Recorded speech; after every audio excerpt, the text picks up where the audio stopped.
নমস্কার।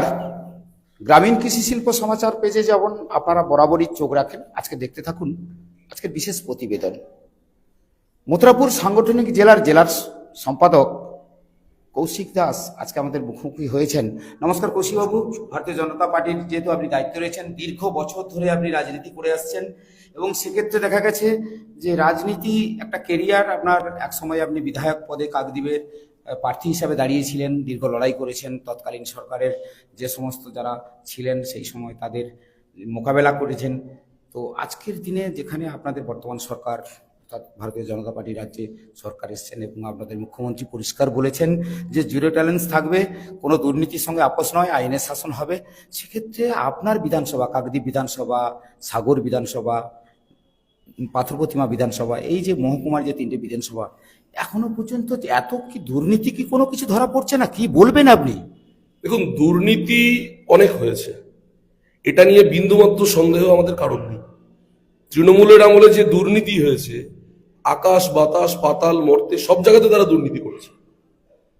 বাবা লোকনাথ দেবের একটা কথা আছে, যেখানে আমাকে স্মরণ করিবে সেখানেই পাইবে। তো তৃণমূল কংগ্রেসের অবস্থাটা এতটাই খারাপ জায়গায় চলে গেছে, দুর্নীতিতে এদেরকে সব জায়গাতে পাইবে। এখন বিষয়ে দুর্নীতি হয়নি এটা তো কেউ বলবে না, কিন্তু সম্মানীয় মন্ত্রী সাহেব, আমাদের এমএলএ সাহেব পরিষ্কার বলেছেন আইন হাতে তুলে নেওয়া যাবে না। দলেরও নির্দেশ আছে কোন রকম ভাবে আইন হাতে তুলে নেওয়া যাবে না, কারণ আইন আইনের পথে চলবে, এটা আইনের শাসন হবে। সরকারও সেই কথাই বলছে, এটা আইনের শাসন চলবে, বিজেপির আমলে শাসকের আইন চলবে না। তাই আমরা কেউ আইন হাতে তুলে নিচ্ছি না। আইন যখন মনে করবে যারা দুর্নীতিগ্রস্ত তাদেরকে শাস্তি দেবে আইনি পথে, বিজেপি ছেলেরা শাস্তি দেবে না। কিন্তু অভিযোগ এখনো কি হয়েছে? প্রচুর অভিযোগ জমা পড়েছে। আর পুলিশের ব্যবস্থা কি রয়েছে?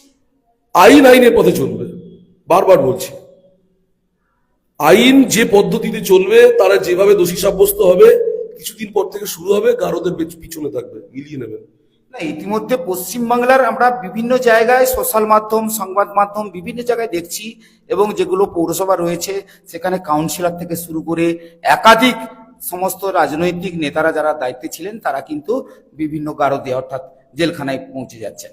কিন্তু এই যে মহকুমার তিনটে বিধানসভায় এখনো পর্যন্ত সেইভাবে কিছু নজর পড়ছে না। আমি আবারও বলছি, বারংবার বলছি, শাসকের আইন চলবে না, আইনের শাসন চলবে। অভিযোগ জমা পড়ছে, ডিপার্টমেন্টাল অডিট গুলো হতে দিন, অডিট গুলো হবে, আর গারদের পিছনে ঢুকবে তৃণমূলের যারা দায়িত্বে ছিল, যারা 75 ভাগ 25 ভাগ করে বিগত দিনে খেয়ে গেছে, সব গারদের পিছনে থাকবে। দেখা গেছে ভারতীয় জনতা পার্টি 2026-এ যখন জয়লাভ করলো 4 তারিখের পরে বা ওই বিকেলবেলা অনেকেই রং মেখে আপনাদের সঙ্গে ঘুরছে, কি বলবেন? দেখুন, ওই রং মাখলো, বিজেপির ঝান্ডা ধরলো, গেরুয়া আবির মেখে নিল, এতে বিজেপি হওয়া যায় না। মন থেকে বিজেপি হতে হবে, আমার মতো বিজেপি হতে হবে। 2008 সাল থেকে পার্টি করছি, আমাকে চেনা বামুনের পৈতে লাগে না বলার একটা কথা আছে।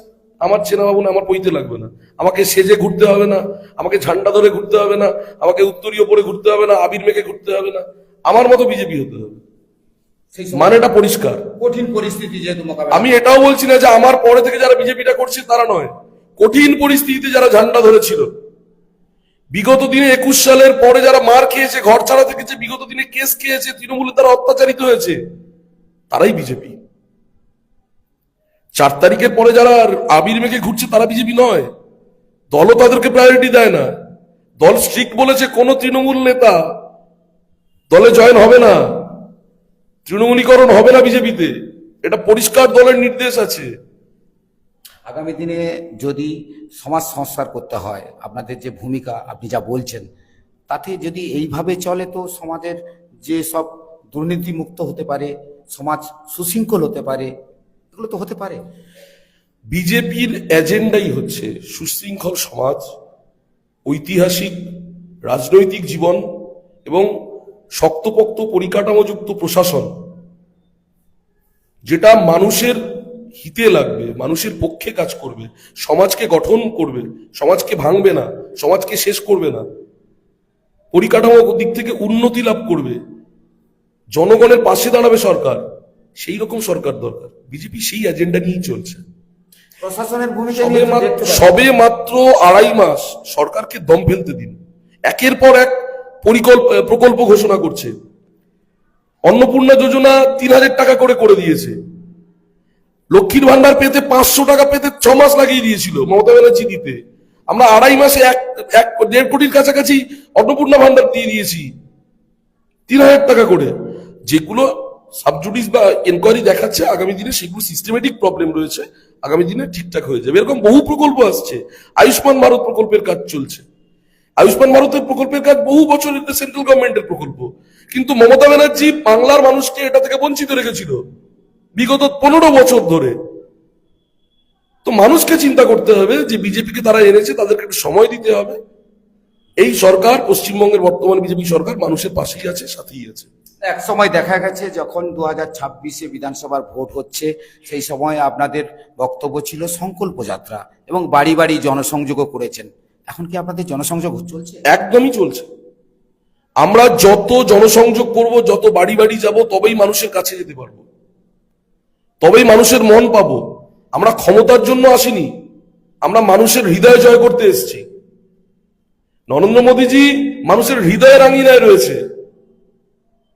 তাই এই ককরোচের দল যতই উচ্চণ্ডী করুক আর সিপিএমরা যতই লড়কে লেগে আজাদি আজাদি, এদের লজ্জা লাগে না? দেশ স্বাধীন হয়েছে আজাদি বলতে কি? 1947 সালে। এখন কিসের আজাদি চাইছে? কিসের আজাদি চাইছে? এইসব কমরেড বামপন্থী ভ্যাম্পান্টিদেরকে না একদম সাটা গরম করা মার দিতে হবে। দেশ বিরোধী যত কার্যকলাপ একদম পিটিয়ে ঠ্যাং মেয়ে ঘরে ঢুকিয়ে দিতে হবে। ভারতবর্ষের সংবিধান তো একটাই, ডেফিনেটলি। সেখানে আবার নতুন করে কি স্বাধীন, কে স্বাধীন হবে? সেটাই তো বড় প্রশ্ন আমাদের, এই বামপন্থীদের কাছে আমাদের বড় প্রশ্ন। আপনার মাধ্যম দিয়ে, আপনার সংবাদ চ্যানেলের মাধ্যম দিয়ে প্রশ্ন করছি, কিসের স্বাধীনতা, কিসের আজাদি চাই, কার আজাদি চাই? আপনি কি তাহলে মনে করছেন আপনি আজাদ নন? তাহলে স্বাধীন ভারতবর্ষে আছেন কেন? আপনাদের সেকুমাকুদের দেশ কোথায় আছে সেখানে চলে যান না। বারণ কে করেছে? একদম ঠিক। বারণ কে করেছে? যে দেশে বাস করবেন সেই দেশের আইন সেই দেশের খাবেন, সেই দেশের পড়বেন, সেই দেশের আইন মানবেন না, দেশে বিশৃঙ্খলা তৈরি করবেন, এটা তো হতে পারে না। হ্যাঁ, আপনাদের আন্দোলন যদি ঠিকঠাক ভাবে চলতো, দেশ বিরোধী না হতো, তাহলে আমাদের বলার কিছু জায়গা ছিল না। আপনারা আন্দোলনও করবেন আর সাংবাদিকদেরকে পিটবেন, এ তো মেনে নেওয়া যাবে না। একদম। আমি মাস কমিউনিকেশন করেছিলাম, আমারও কোথাও হৃদয়ে লেগেছে, ছেড়ে কথা নয়।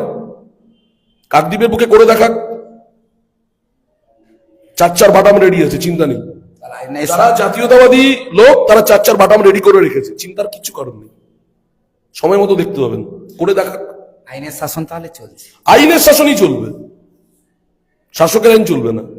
তবে যারা দেশ বিরোধী তাদেরকে ছেড়া হবে না। বাবু, এই মুহূর্তে কৃষকদের সব থেকে বড় সমস্যা হচ্ছে না এই যে আমন ধানের চাষটা তাদের কাছে মানে কোন সমস্যার কথা বলছেন? অতিরিক্ত বৃষ্টি হওয়ার ফলে তাদের যে দেখুন, প্রাকৃতিক দুর্যোগ, প্রকৃতির উপরে আমরা কেউ নই। নিকাশি ব্যবস্থাটা ঠিক রাখতে হবে। নিকাশি ব্যবস্থা তো বিগত দিনে ভেঙে ফেলেছিল তৃণমূল সরকার, আর বিজেপি সরকার ক্ষমতায় এসছে 2.5 মাস, এখনো পর্যন্ত নিকাশি ব্যবস্থার জন্য আপ্রাণ চেষ্টা চালিয়ে যাচ্ছেন। আমাদের মাননীয় এমএলএ সাহেব, মন্ত্রী সাহেব, এমওএস, উনি পরিষ্কার বলেছেন যেখানে অবস্ট্রাকশন দেখবে সেখানে ভেঙে উড়িয়ে দাও। কোন রকম ভাবে জল নিকাশির জন্য কোন জিরো টলারেন্স কাজ করতে বলেছেন আমাদের মাননীয় মন্ত্রী দীপঙ্কর দা। আজকে তো একটা অফিস উদ্বোধন হচ্ছে জনসংযোগের জন্য, একদম। আরো আস্তে আস্তে দেখবেন অঞ্চল ভিত্তিক অফিস উদ্বোধন হবে জনসংযোগের জন্য। আপনারও তো অফিস উদ্বোধন হলো জনসংযোগ। না, আমি উদ্বোধন এরকম করে করিনি, এটা সবে গতকাল পুজো দিয়েছি। অনেক মানুষের সঙ্গে আমি একটু বিচ্ছিন্ন হয়ে যাচ্ছিলাম, কারণ আমি গরিব পরিবারের সন্তান, বাড়িও তো বড় বড় নয়, তৃণমূলীদের মতো টাকা ছেড়ে বাড়ি করতে পারবো না। তাই একটা অফিস ভাড়ায় নিয়েছি, যেখানে গুটি কতক মানুষ আসবে, তাদের যদি পরিষেবা দিতে পারি সেটাই আমার কাছে অনেক। কৌশিকবাবু, আপনি এতক্ষণ আমাদের ক্যামেরার মুখোমুখি থাকার জন্য অসংখ্য ধন্যবাদ আপনাকে। আপনার প্রেজেন্টেশনটা একটু বলে দিন। কৌশিক দাস, জেলা বিজেপি মথুরাপুর সাংগঠনিক জেলার জেলা সম্পাদক।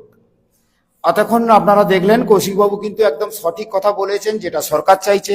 আর সেক্ষেত্রে কিন্তু মথুরাপুর সাংগঠনিক জেলার যিনি বিজেপির এই মুহূর্তে জেলার যিনি সম্পাদক রয়েছেন, তিনি কিন্তু পরিষ্কার বুঝিয়ে দিলেন যে কাকদ্বীপ বিধানসভা বা কাকদ্বীপ মহকুমায় যে 3টি বিধানসভা রয়েছে, যেখানে কোনো রকমের মানুষ যাতে না তাদের পরিষেবা হয়তো পেতে গিয়ে ব্রেক পাচ্ছে বা তাদের সমস্যা হচ্ছে, সেগুলো কিন্তু তাদের পরিষেবা দেওয়ার জন্য তারা 24 ঘন্টা, যেহেতু তারা কথা দিয়েছিল 2026 সালে বিধানসভায় যেখানে সংকল্প যাত্রাতে তারা বাড়ি বাড়ি পৌঁছে মানুষকে সেই কথাগুলো যেগুলো দিয়েছে আজকে তাদের রক্ষা করার কাজ তারা কিন্তু সেই কথাই দিয়েছে। সবাই ভালো থাকবেন। ভিডিওটি কেমন লাগলো লাইক কমেন্ট শেয়ার করে অবশ্যই আপনারা আমাদের জানাবেন। আর আমাদের ইউটিউব চ্যানেলে আপনারা যদি যান গ্রামীণ কৃষি শিল্প সমাচার মিডিয়া সাবস্ক্রাইব করে নেবেন, ভিডিও কিন্তু আপনারা দেখতে পাবেন।